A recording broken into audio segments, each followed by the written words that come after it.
Smackdown Hot Takes, where I take your thoughts, your opinions, your hot takes from the previous episode of Smackdown, Raw, and or PLEs. And if they bring back WWE Superstar Saturday mornings, well, I'll be doing hot takes for that. Grew up on that stuff right there. All right, we got Paul UV9DX. John Cena is a great heel regardless of the mixed booking. Yes, John Cena is an awesome heel, but the booking...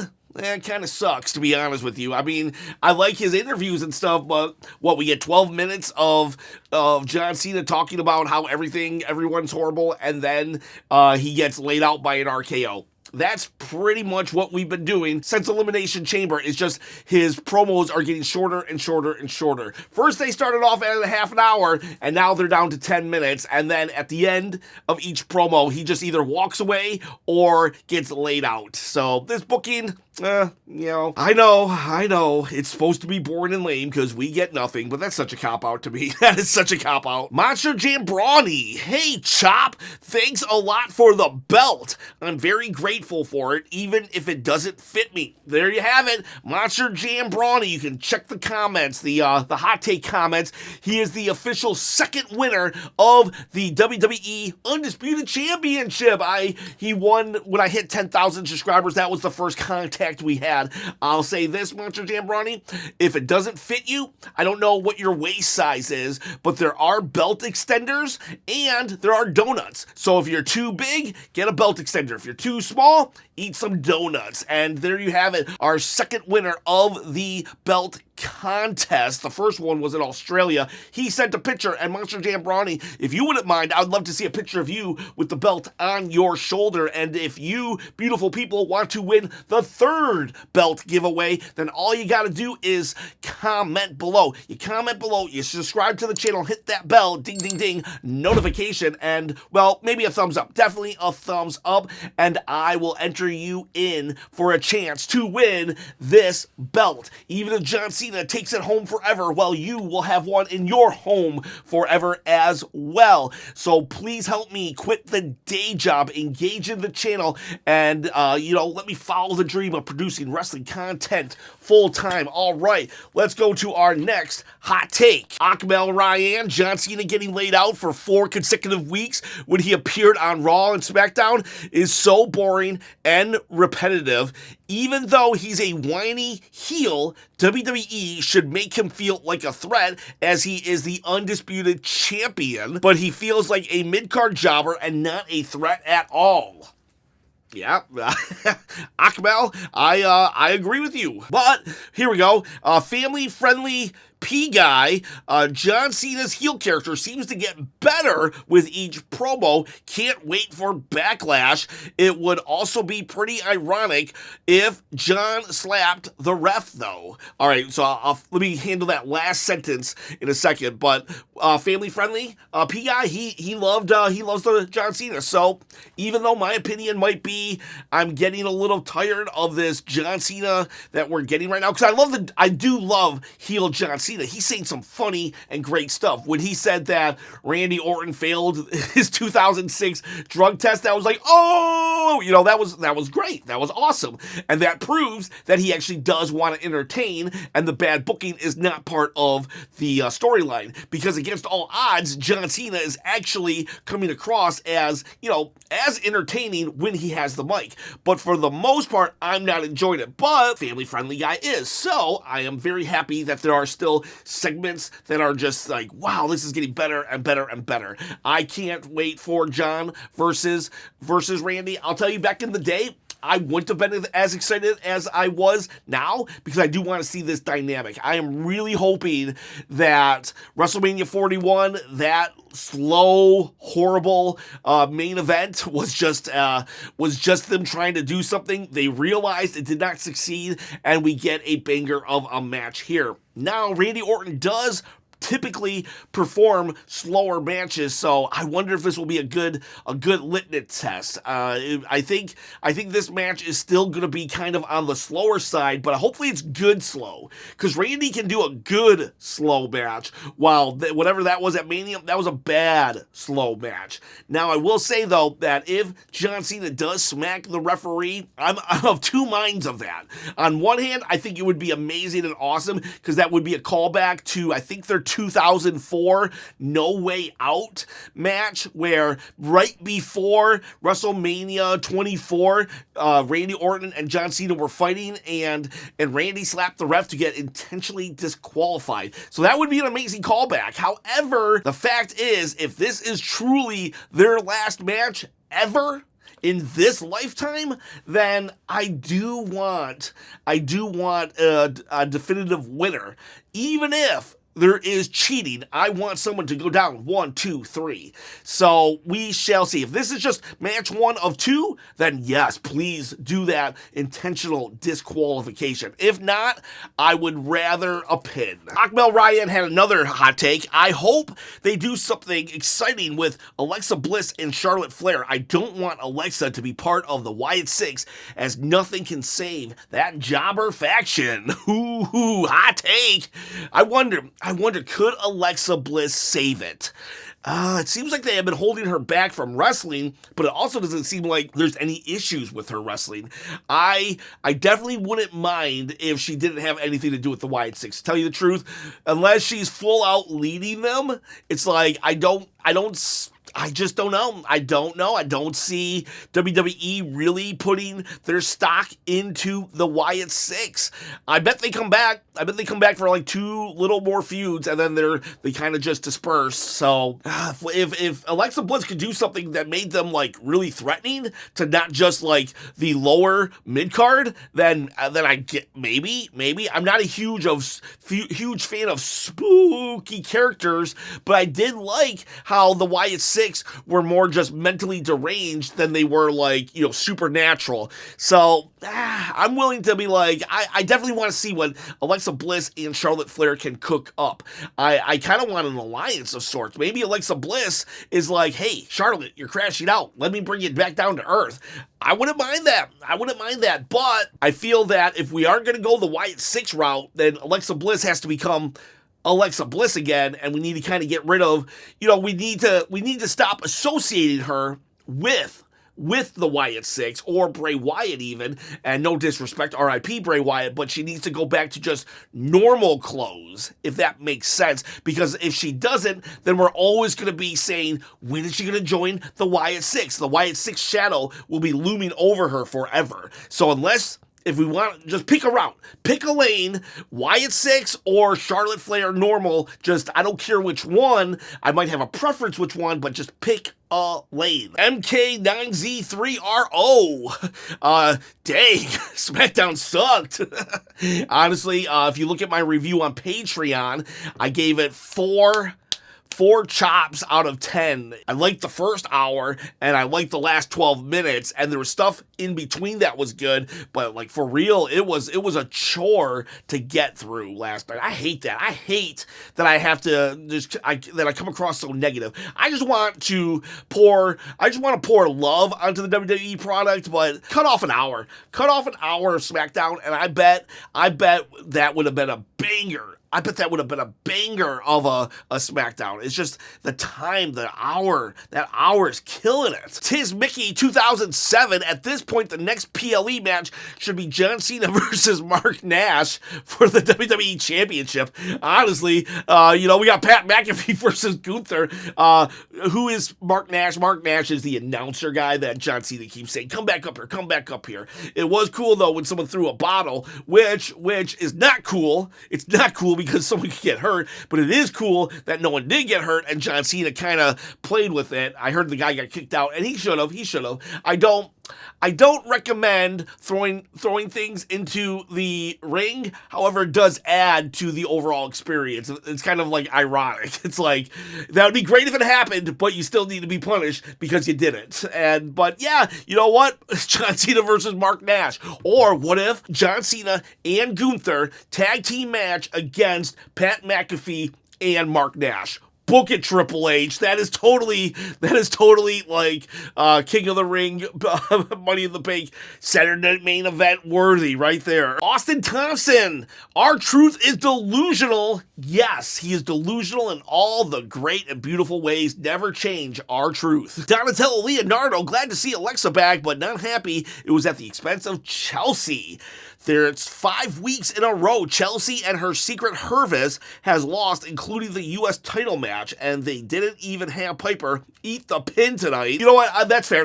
Actually, I did my review last night, and I was like, oh, it's fine. It's fine that Chelsea lost. It's okay. She's the kind of character that can do it. But 5 weeks in a row, with one of them being a loss of the U.S. title.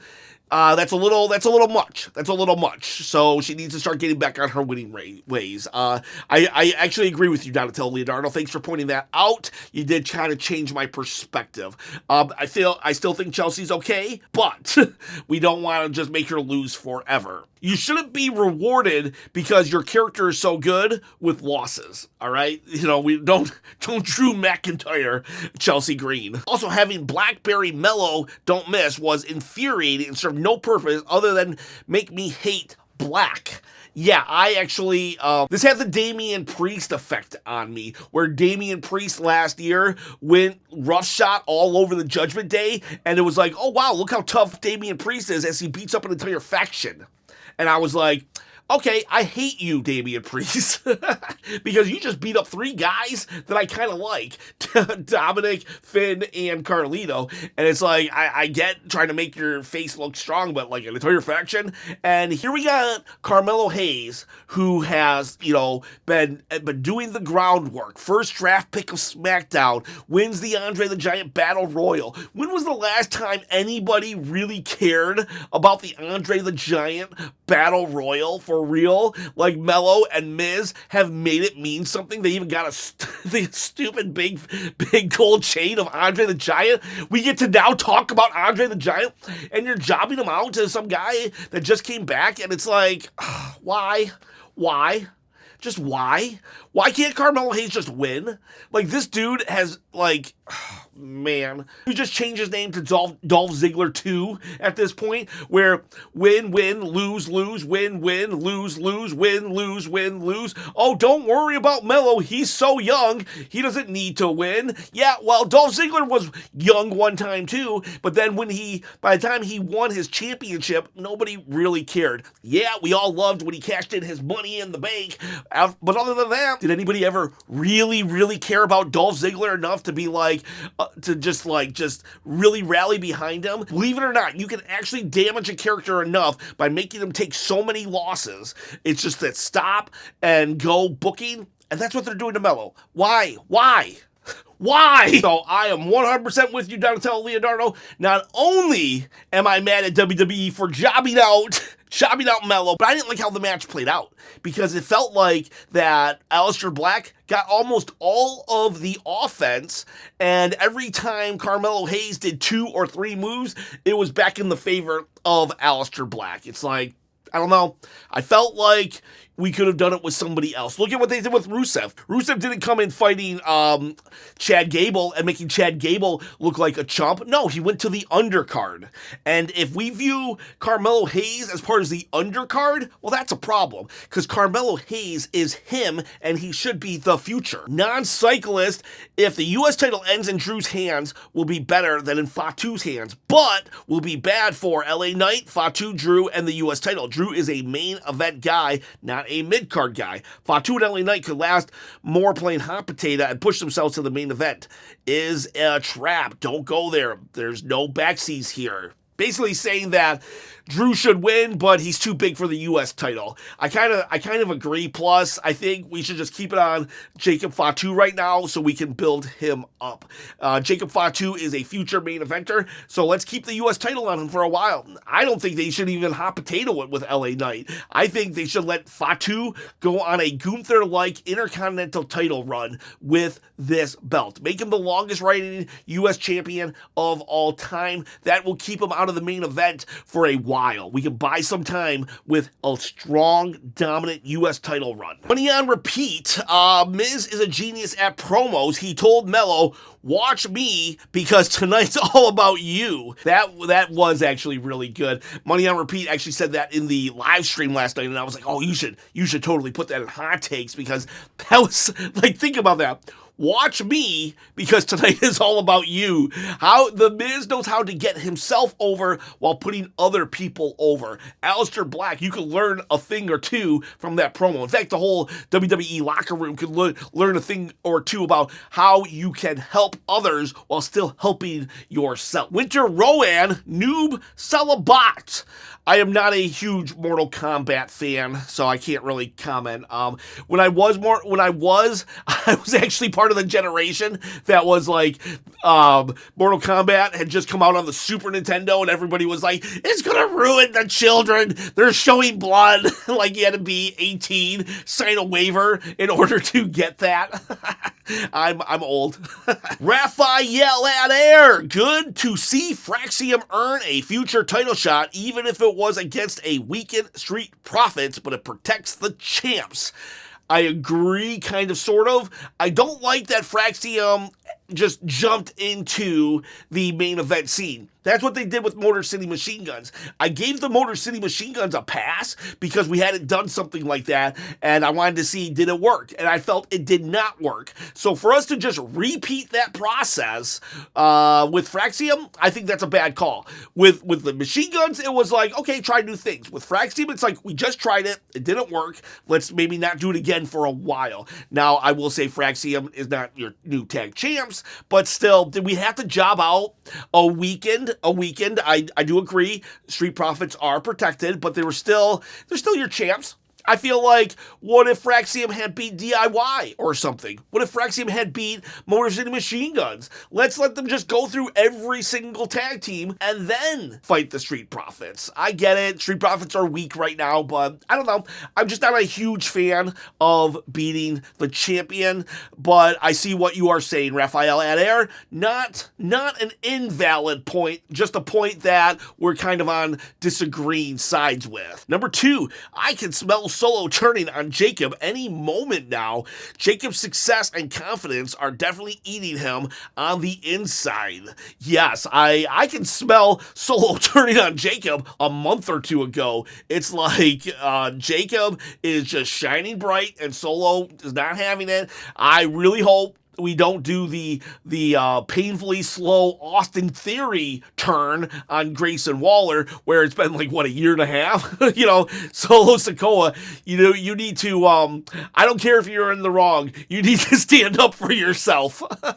You need to spike Jacob Fatu and get some of that aura back, because, like, dude, you've got zero zilch aura right now. Mui 7N7, Truth and Alexa carrying the show for me.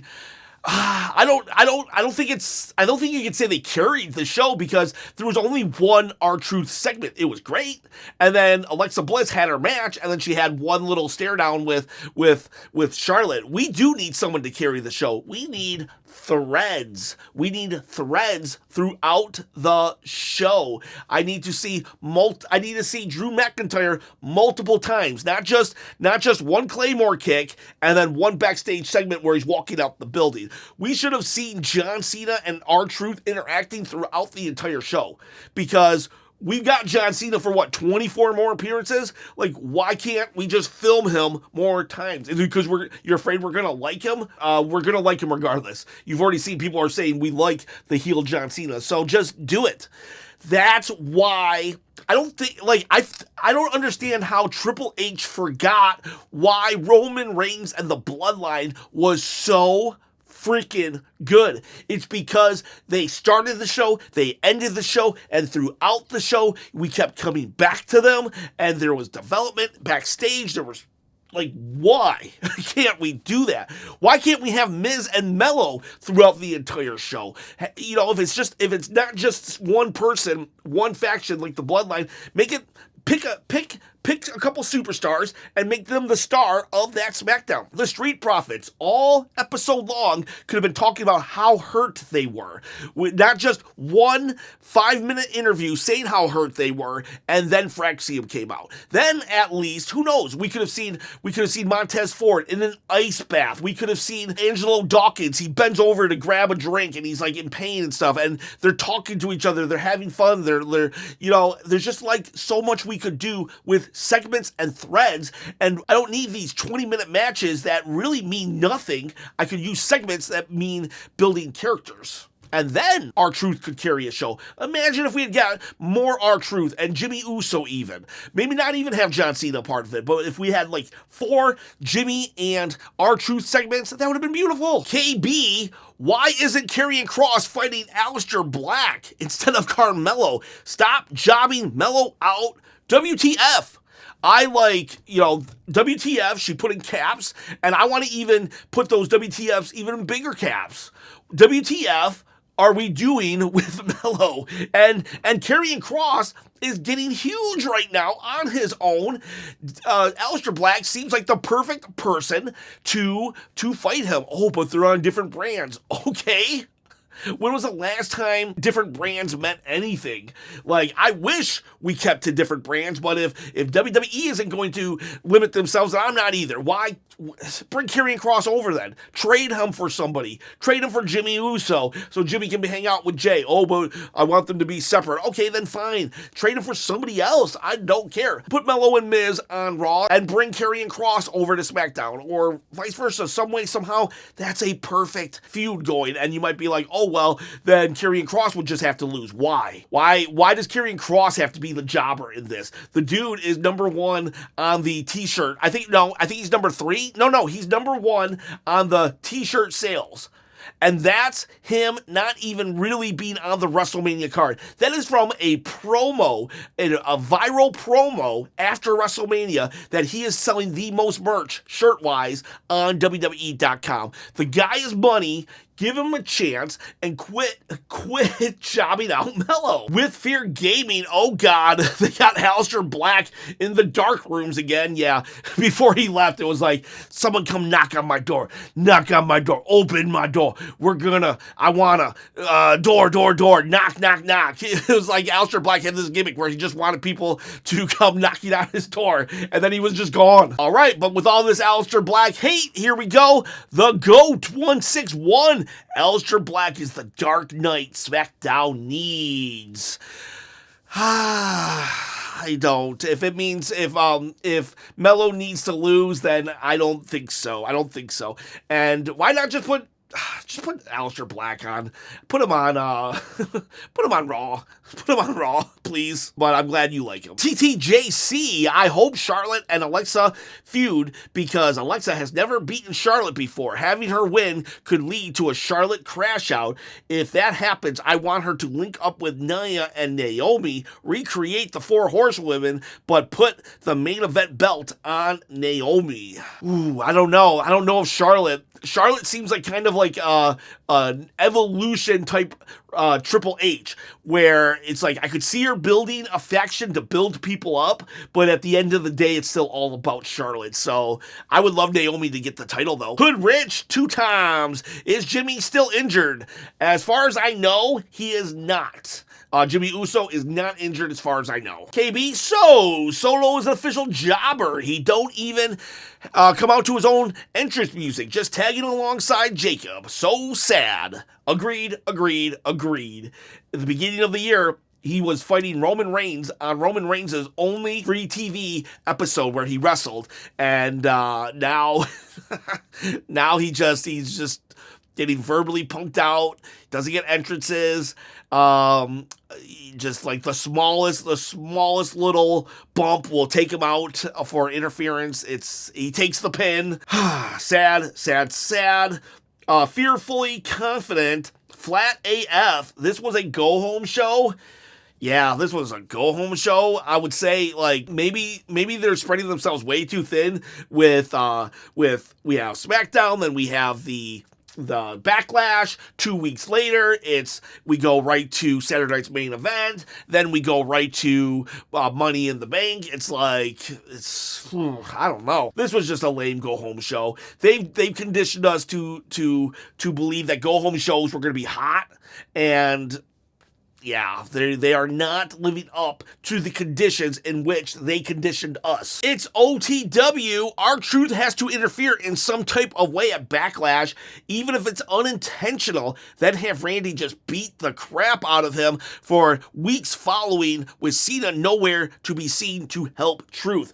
I actually wouldn't mind that. The problem with that is if Randy beats up R-Truth, that will definitely turn Randy heel. So unless we're trying to turn Randy heel, we can't do this. I wouldn't mind an R-Truth interference, though, because he's on the outskirts of the storyline. I kind of feel R-Truth is in the position that Sami Zayn was when he first joined the Bloodline, in that it took a long time for Sami to get an audience with Roman Reigns. So I'm thinking that even though R-Truth and John Cena have crossed paths, I'm thinking that this R-Truth storyline isn't going to really have a payoff for like another 10 more appearances from John Cena. But then again, in this whole storyline, we don't know if there's any payoff whatsoever, because The Rock started a whole give me your soul angle and then thought it didn't need a payoff. So for all we know, R-Truth is just having R-Truth segments. Jimbo Slice, Tama Tonga is being kept off TV because the Go Tonga Low will return soon,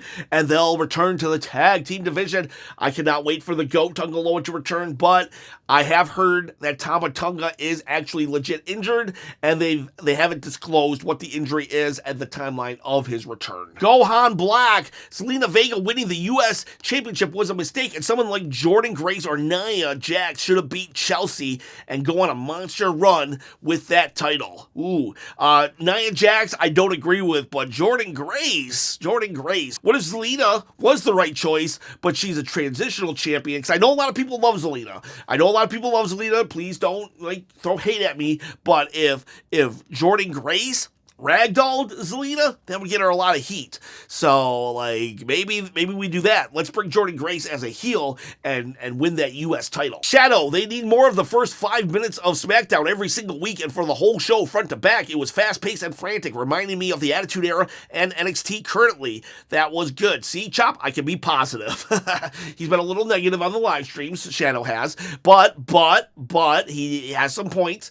The first 5 minutes of SmackDown was amazing and awesome. Not saying we have to go back to the Attitude Era, but I think Triple H or the Road Dogg, who is the current head writer of SmackDown, could learn a little by watching maybe an episode of NXT, because NXT is a solid show. Jasper Van Schill, why does the AA mean nothing? Randy absolutely no selling in, and how many did John hit at Mania, eventually winning it without the AA last? What is going on here? I think they're just trying to make John Cena look as weak as possible, to be honest with you. And if it's not it's like when Cody Rhodes has to hit 3 crossroads, is no longer a finisher. I don't know. John Cena's just it's inconsistent with John. Pierre Pauli, Charlotte Flair did the best promo of her entire life by doing her midlife crisis promo. I actually did enjoy her promo. I did like when she threw the mic down as well. It was interesting. I didn't like that Nick Aldis kicked her out after. It's come on, Nick. Really, you're kicking Charlotte out of all the things that I've seen happen in wrestling. That's the reason why they're kicking someone out of the building. Lame sauce.